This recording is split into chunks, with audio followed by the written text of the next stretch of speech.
What's up, peeps? It's Steve Broomer. You're gonna want to watch this video.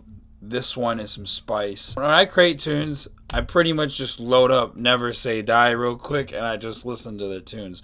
So this video is gonna be about what do artists from NSD do in their tunes. I can't play any tunes uploaded on NSD because I'm gonna copyright and I don't want that.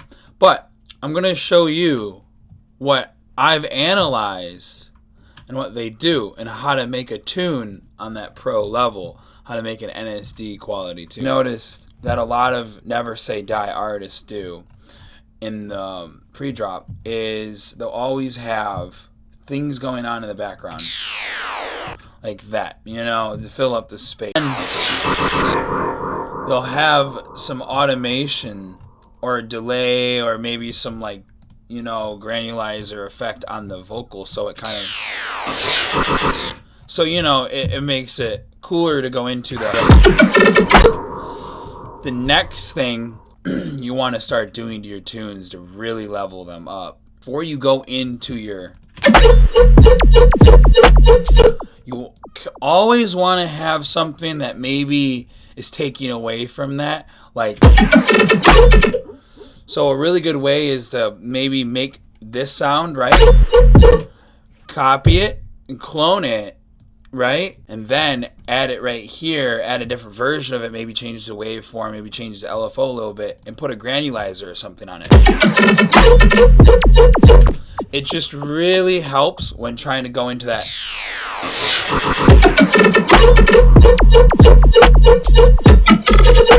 Just really helps trying to go into the drop. And always also maybe trying to not just keep it the whole time like this, trying to maybe you know,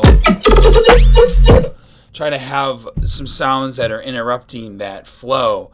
And then even at the end of your 4 bars, something that could really help your flow and surprise people a lot is having this, like, having a sound that's off from what's going on but kind of correlates with it. Like, we have our first 4 bars here, right?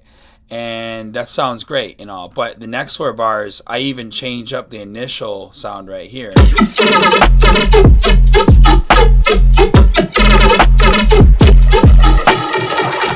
You see what I'm saying? Listening to a bunch of Never Say Die artists over and over and over again, this is what I've accumulated, and this is like kind of what I've gotten from it.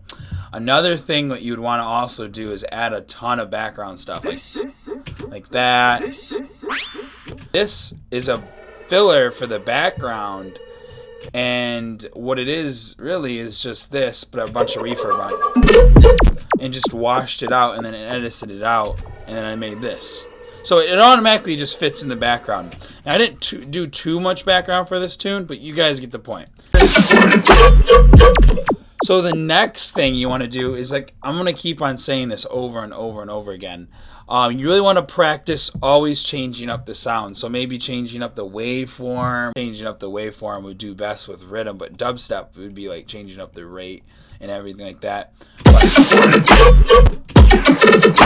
you see what I'm saying? Like, it's different. When I play this, it's not the same on the switch up.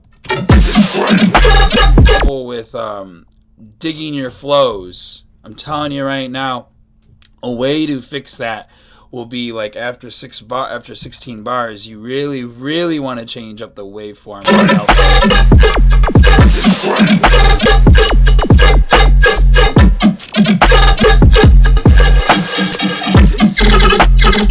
And I kind of go right back into that same vibe, but I just change the sound just a little bit. With studying so many NSD tunes, and this is practically only NSD tunes that I've studied that do this type of stuff, but this, I feel like, makes music just really pop, and will make your music sound like next level without even trying that hard. You just have to practice it a lot.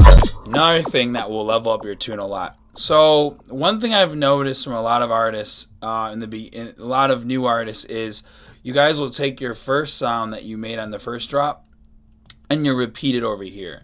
Now, yes, it kind of sounds the same,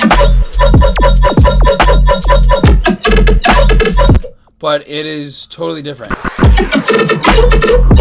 See what I'm saying? It's a different texture, and the LFO is faster. So it kind of resonates with what happened before, but at the same time, it's keeping that flavor, you know what I mean? And then like even over here, I do the same thing for the switch up, but I change the sound.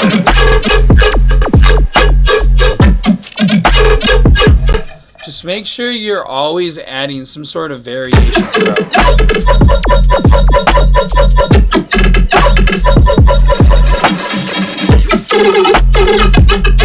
Oh yeah, that's another thing.